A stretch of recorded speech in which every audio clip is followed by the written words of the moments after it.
Hello friends, मैं हूं अजीज। आप देख रहे हैं मूवी स्टॉक चैनल, जिस पर आज मैं बात करने वाला हूं फाइनली ब्लैक एडम फिल्म के बारे में, जिसे बनने के लिए ऑलमोस्ट 15 साल लग गए। अब ये 15 साल इस फिल्म के ड्वेन जॉनसन की कास्टिंग के अनाउंसमेंट के साथ शुरू हुए थे, जिसके बाद जाकर हमें इसका फाइनल रिजल्ट फिल्म के तौर पर देखने के लिए मिल रहा है, जिसके फर्स्ट रिएक्शन रिव्यू में फिल्म को काफी ज्यादा प्रेज भी किया गया था। लेकिन फिर निकल कर आया रोटन टोमेटो का स्कोर, जिसने कहीं न कहीं कई सारे फैंस को बहुत ज्यादा हर्ट भी किया है और कई सारी ऐसी ऑडियंस की उम्मीदों को तोड़ दिया है जो लोग इस फिल्म को थिएटर में देखने की प्लानिंग कर रहे हैं। तो उनके लिए मैं अभी ही ये बात क्लियर कर देता हूँ कि अगर आप इस फिल्म को थिएटर में देखना चाहते हो या फिर प्लानिंग कर रखी है, तो ये फिल्म जी हाँ थिएटर में देखने जैसी ही है। बाकी अगर मैं इस फिल्म को मार्वल की कुछ रिसेंटली रिलीज हुई फिल्मों से भी कंपेयर करूँ तो उसके मुकाबले में भी ये फिल्म एक अच्छा खासा स्कोर ले लेगी। इतना बुरा भी नहीं जितना रोटन टोमेटो पर इसे दिया गया है। इसलिए मुझे ही लगता है कि आपको रोटन टोमेटो के स्कोर को देखकर इस फिल्म को थिएटर में देखने के लिए जाना चाहिए या फिर घर पर बैठना चाहिए, क्योंकि जैसे कि मैंने कहा, ये फिल्म परफेक्ट मास एंटरटेनमेंट के लेवल पर बनाई गई एक बहुत ही अच्छी खासी एंटरटेनिंग फिल्म है, जिसे आप अपने बच्चों और फैमिली के साथ बैठकर काफी ज्यादा एंजॉय करोगे, लिटरली बहुत ज्यादा, क्योंकि ये फिल्म उन सारे के सारे एलिमेंट से भरी पड़ी है। और इसके अलावा इस फिल्म को लेकर आपने जो कोई भी रूमर सुनी हुई है, हाँ इसके पोस्ट क्रेडिट सीन को भी लेकर, उसका पता तो आपको थिएटर में ही चलेगा, क्योंकि ये एक स्पॉइलर फ्री रिव्यू है जिसके बारे में मैं आपको कुछ भी इन्फो नहीं दूंगा, सिवाय इसके कि फिल्म खत्म होने के बाद भी आपको थिएटर में चिपक कर बैठना है। बाकी बात रही फिल्म की हिंदी डब की, तो सॉरी टू से मैंने इस फिल्म को फिलहाल तो अभी इंग्लिश वर्जन में ही देखा है, जिसके हिंदी वर्जन के शो के लिए भी मैं बस अभी निकलने ही वाला हूँ, जिसके बाद फिर क्या मैं आपको एक छोटी सी शॉर्ट वीडियो बनाकर के अपडेट दे दूंगा कि फिल्म की हिंदी डब कैसे की गई है। क्योंकि बात करें इस फिल्म की ओरिजिनल लैंग्वेज की, तो मैं इस फिल्म को उसी में सबसे पहले देखना चाहता था, अपने कई सारे डाउट्स को क्लियर करने के लिए, जो कि अब नो डाउट क्लियर हो चुके हैं पूरी तरीके से। कैसे, तो चलिए उन्हीं सारी की सारी डिटेल्स पर बात करते हैं, लेकिन उससे पहले बात करेंगे फिल्म की कहानी की, जो कि हमें ट्रेलर देखकर भी समझ आ जाता है। अगेन टाइटल के अकॉर्डिंग के ब्लैक एडम के कैरेक्टर पर फोकस करेगी, जो कई 100 सालों की नींद के बाद से जागेगा, जिसके बाद फिर क्या उसे रोकने के लिए जस्टिस सोसाइटी ऑफ अमेरिका आगे आकर खड़ी हो जाएगी, जिसमें अब वो सभी सक्सेस होते भी है या नहीं, और अब इस दुनिया में ब्लैक एडम का क्या काम है, उन्हीं सारी की सारी डिटेल्स को जानने के लिए आपको जाकर इस फिल्म को थिएटर में देखना है। जिसमें फन फैक्ट तो मुझे यही लगा, या फिर मेकर्स ने उसे एक्सप्लेन करने की कोशिश जरा सी भी नहीं की कि ये साला ब्लैक एडम इतने 100 सालों की नींद से उठने के बाद इंग्लिश में इतनी परफेक्ट तरीके से बात कैसे कर रहा है, क्योंकि ये एक मिडिल ईस्ट पर बेस्ड फिल्म है, जिस हिसाब से इसकी लैंग्वेज में तो इंग्लिश बिल्कुल भी नहीं आना चाहिए था, और अगर आती भी है तो उसके एक्सेंट का जो बोलने का प्रॉपर तरीका है वो पूरी तरीके से बदल जाना चाहिए था। लेकिन खैर, ये ड्वेन जॉनसन की फिल्म है, जो कि मुझे बाद में याद आया, जो कि मेरी एक बहुत बड़ी गलती भी थी, और डेफिनेटली ये चीज आपको बिल्कुल भी नहीं करनी है, यानी कि ये गलती, जिनमें से अगर आप कॉमिक बुक के ब्लैक एडम के डाई हार्ड फैन हो तो ये फिल्म उस लेवल में आपको थोड़ा सा डिसअपॉइंट करती है, इतना ज्यादा भी नहीं, क्योंकि जब से हम इंडियंस ने अपना होश संभाला है कॉमिक बुक की फिल्मों को लेकर, उस टाइम से ही ड्वेन जॉनसन की ब्लैक एडम की कास्टिंग की अनाउंसमेंट कर दी गई थी। इसलिए उनके चलते मैं इस रोल में दूसरे किसी भी एक्टर को बिल्कुल भी देखना तो नहीं चाहता था, और guess what, Dwayne Johnson screen पर वही डिलीवर करते हैं, यानी कि वो इस रोल में अपनी ही एक्टिंग करते हुए फिर भी ब्लैक एडम नजर आते हैं, और हाँ ड्वेन जॉनसन भी, जो कि फैक्ट है और इसे बदला भी नहीं जा सकता। और इसके अलावा इस फिल्म के ब्लैक एडम के टाइटल के साथ स्लो मोशन भी ऐड कर देना चाहिए था, जो फिल्म में हिसाब से बहुत ज्यादा है, लिटरली बहुत ज्यादा, जिसे देखकर फिलहाल तो यही लग रहा था कि मेकर्स ने ये चीज जानबूझकर फिल्म की लेंथ को बढ़ाने के लिए डाला है, क्योंकि 2 घंटे की ये लेंथ कहीं ना कहीं हमें थोड़ी बहुत फील भी होती है। जिस हिसाब से मैं इस फिल्म को डीसी के यूनिवर्स की एक काफी शानदार फिल्म तो नहीं, लेकिन एक अच्छी खासी टाइम पास सी फिल्म कहूंगा, क्योंकि जिन 15 सालों में इस फिल्म को बनाने का जो प्रोसेस शुरू किया गया था, उसके हिसाब से इस फिल्म की टेक्नोलॉजी बदली है, जो कहीं ना कहीं पहली वंडर वुमन फिल्म के उस एंड बैटल की सीक्वेंस को याद दिलाती है, जिसमें हाँ हमने वंडर वुमन वर्सेस एरिस जैसी फाइट को देखा था। तो उस सीक्वेंस को ध्यान में रखकर अगर आप इस फिल्म को भी देखोगे तो कोई फर्क नहीं पड़ेगा, क्योंकि पूरी फिल्म के एक्शन का टोन कुछ उसी तरीके का है, जिसमें सीजीआई से लेकर वीएफएक्स बहुत ही अच्छा अपना काम दिखाते हुए कुछ मोमेंट्स को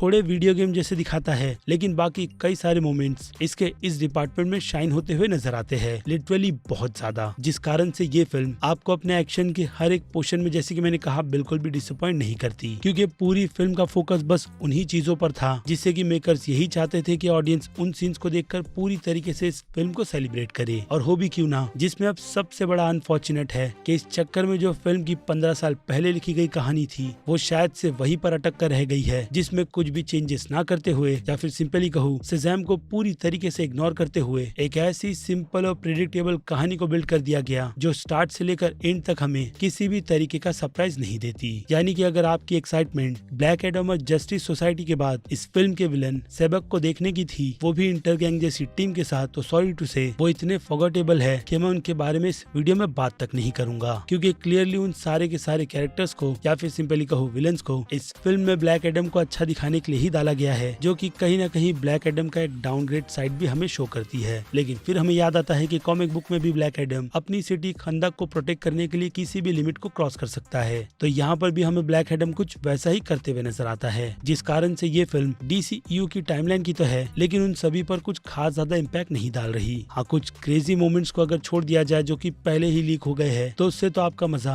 DCEU के आने वाले फ्यूचर के लिए और भी ज्यादा बढ़ जाएगा। लेकिन अब फिर से आ जाए पॉइंट पर, तो जस्टिस लीग की इस फैन बेस की दुनिया में जस्टिस सोसाइटी ऑफ अमेरिका भी एग्जिस्ट करती है, वो भी कई सालों से, जिसके बारे में आज तक हम फैंस को बिल्कुल भी बताया नहीं गया। और हाँ, इस फिल्म में भी कुछ वैसा ही किया गया है, जहाँ पर फैंस के रूम में लगे हुए जस्टिस लीग के पोस्टर तक के बगल में जस्टिस सोसाइटी ऑफ अमेरिका के पोस्टर तक नहीं लगे, लेकिन स्टिल वो एग्जिस्ट करते हैं, जिन सभी की टाइमलाइन जाए भाड़ में। और अब जस्टिस सोसाइटी ऑफ अमेरिका की बात हो ही रही है, तो बात कर लेते हैं इस फिल्म में दिख रहे 4 कैरेक्टर्स की, जिनका लीडर नो डाउट हॉकमैन है। तो उस कैरेक्टर को हम ज्यादातर तो ब्लैक एडम से पिटते हुए देखते हैं या फिर उससे मारते हुए, लेकिन ओवर एंड ऑल हॉकमैन के कैरेक्टर का रोल प्ले कर रहे एक्टर एल्डिस हॉग ने अपने पूरे कैरेक्टर में इतनी ज्यादा जान डाली रखी है कि हम उन्हें आगे और DC के फ्यूचर में देखना चाहते हैं, जो कि होगा भी, क्योंकि इस पूरी जस्टिस सोसाइटी ऑफ अमेरिका की टीम को सिर्फ ऊपरी तौर पर फिल्म में डालकर किसी न किसी तरीके की स्पिन ऑफ की तैयारी की गई है, जिसमें अब हॉकमैन से हटकर बात करें डॉक्टर फेथ की, तो उन्हें लेकर तो कई सारे ऐसे बच्चे जो कॉमिक बुक से अनजान होकर फिल्म सीधा थिएटर में देखते हैं, और वहीं पर शुरू होती है उनकी कंपैरिजन इस कैरेक्टर को लेकर, वो भी डॉक्टर स्ट्रेंज से, तो फिर बात बिल्कुल भी गलत नहीं होगी। लेकिन डॉक्टर फेथ का एक अपना ही अलग चार्म है, जिसमें DC वाले क्रिएटिविटी के नाम पर हाँ डॉक्टर स्ट्रेंज के ही कैरेक्टर को देखकर कई सारी चीजें चेंज कर सकते थे, ताकि स्क्रीन पर ये दोनों ही कैरेक्टर बिल्कुल भी सिमिलर ना लगे। लेकिन मिरर डायमेंशन जैसी चीज को यहाँ पर भले से ही अलग ही तौर पर यूज करते हुए कुछ अलग करने की कोशिश क्यों ना की जा रही हो, लेकिन चीजें फिर भी डॉक्टर स्ट्रेंज से ही मैच खाती है, जिसमें फिर भी मैं कहूंगा कि PS ब्रॉसनन ने अपना 100% देते हुए इस कैरेक्टर को खुद के नाम करवा लिया है, जिसमें अब मैं उन्हें और आगे फ्यूचर में इसी रोल को कंटिन्यू करता हुआ देखना चाहूंगा।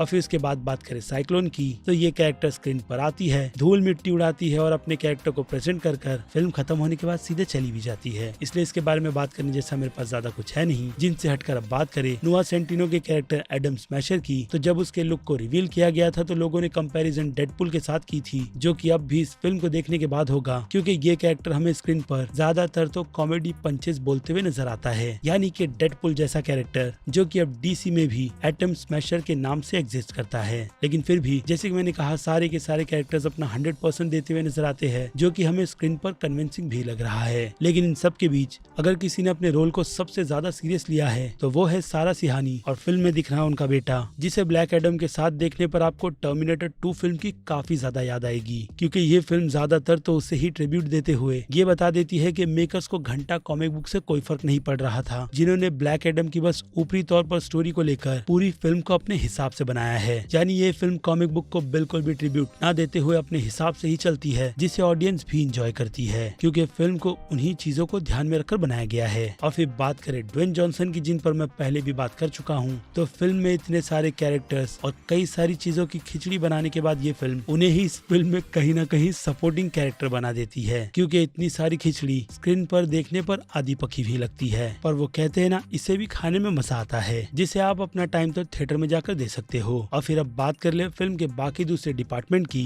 तो फिल्म के काफी हैवी बजट में आपको एक काफी अच्छा सा डायरेक्शन देखने के लिए मिलता है, जिसमें CGI से लेकर VFX की तारीफ तो मैं ऑलरेडी कर ही चुका हूँ। और फिर इससे हटकर बात करें फिल्म के कमाल के BGM की, तो हाँ, वो कमाल धमाल ही है, जिसमें बाकी का डिपार्टमेंट जैसे कि फिल्म के फोटो, कलर करेक्शन और सिनेमेटोग्राफी भी काफी ज्यादा अच्छी है, जो कि इस फिल्म को अव्वल दर्जे की फिल्म बनाते हैं इन सारे के सारे डिपार्टमेंट में। बाकी लेंथ के इशू को लेकर मैं पहले ही बात कर चुका हूँ, यानी कि अब वक्त है सीधे इस फिल्म की रेटिंग को डिस्कस करने का, जिनमें अब अगर बात की जाए फिल्म के एक्शन की, तो नो डाउट उसके लिए तो 5 में से 4 स्टार की रेटिंग बनती ही है, जिस रेटिंग से आपको ये पता चल जाता है कि फिल्म के एक्शन पर कितना ज्यादा ध्यान दिया गया है, और उसी की वजह से ये फिल्म कहीं ना कहीं खुद को बचाने में कामयाब हुई है। जिसके बाद बात करें फिल्म की कॉमेडी की, तो वो कहीं कहीं पर लैंड करती है और कहीं पर बिल्कुल भी नहीं, जिसके हिसाब से ये रेटिंग 5 में से 2.5 स्टार से ज्यादा तो डिजर्व नहीं करेगी। और ऐसा ही हाल फिल्म के ड्रामा का भी है, यानी कि इसकी स्टोरी का, जो इसी 2.5 स्टार से ज्यादा की रेटिंग डिजर्व नहीं करते, क्योंकि लिटरली कहानी पर जरा सा भी एफर्ट ना डालते हुए इस पूरी फिल्म को VFX और CGI के भरोसे पर छोड़ दिया गया। बाकी हाँ, स्टारडम की पावर पर भी, जिस पर पर तो ये फिल्म अच्छी खासी कमाई करने में कामयाब ही होगी। और फिर बात करें फिल्म के सस्पेंस की, तो काफी प्रेडिक्टेबल फिल्म होने के बावजूद भी ये फिल्म अपने कुछ एलिमेंट को छुपा कर रखती है, जिसे जानने के लिए आपको ये फिल्म एक बार तो चेकआउट करनी ही पड़ेगी। और इसी हिसाब से इस कैटेगरी में मैं इस फिल्म को 5 में से 1 स्टार से ज्यादा की रेटिंग नहीं दूंगा। और फिर बात करें फिल्म के सिर्फ और सिर्फ हॉरर की, तो फिल्म में किलिंग यानी कि बॉडी काउंट बहुत ज्यादा है, जिस हिसाब से तो ये फिल्म काफी छोटे बच्चों को दिखाने जैसी नहीं है, लेकिन फिर भी थोड़े बड़े बच्चे यानी कि 7 से 8 साल के तो इसे थिएटर में एंजॉय कर सकते हैं। और इसी हिसाब से मैं इस फिल्म को हॉरर की इस कैटेगरी में आधे स्टार दूंगा। जिसके बाद अब बात कर ले मास ऑडियंस की, तो ये मास ऑडियंस को ही ध्यान में रखकर बनाई गई फिल्म है, जिसे वो लोग अपनी इस रेटिंग की कैटेगरी में सीधे ए पर रखेंगे। और फिर बात करें क्रिटिक्स की, तो क्रिटिक्स की तरफ से इस फिल्म को इतना हिट क्यों दिया गया है, उसका तो रीजन मैंने आपको वीडियो में काफी अच्छी तरीके से एक्सप्लेन भी कर दिया है। क्योंकि उन क्रिटिक्स की नजरों में हॉकाई जैसी घटिया सीरीज एक अच्छी खासी रेटिंग डिजर्व करती है। और हाँ, अभी की रिलीज हुई शी हल्क जैसी सीरीज भी। बाकी फिल्म की कैटेगरी में doctor strange in the multiverse of madness कहाँ पर आती है, वो सारी की सारी बातें मुझे आपको बताने की जरूरत नहीं है। इसलिए क्रिटिक्स की नजरों में ये फिल्म हाँ रहने दो सी की कैटेगरी की है। जिनसे हटकर मैं तो यही कहूंगा अपनी रेटिंग में कि ये B+ की कैटेगरी की फिल्म है, यानी एक बहुत अच्छी सी टाइम पास सी फिल्म, जिसे बस आपको कुछ चीजों को इग्नोर कर जाकर थिएटर में देखना है, ताकि आप इस फिल्म के थिएटर में मजे ले सको। और हाँ, ठीक मेरी तरह। लेकिन खैर, ये तो मेरा पर्सनल ओपिनियन है ब्लैक एडम फिल्म को लेकर, जिस बारे में अब बनती है आपकी राय, जो आप मुझे कमेंट में लिखकर बता सकते हो। क्योंकि अब वक्त है इस छोटी सी वीडियो को यहीं पर खत्म करने का। बाकी मैं हूँ अजीज, मिलूंगा आपसे जल्द ही दूसरी किसी वीडियो में किसी और टॉपिक पर बात करते हुए।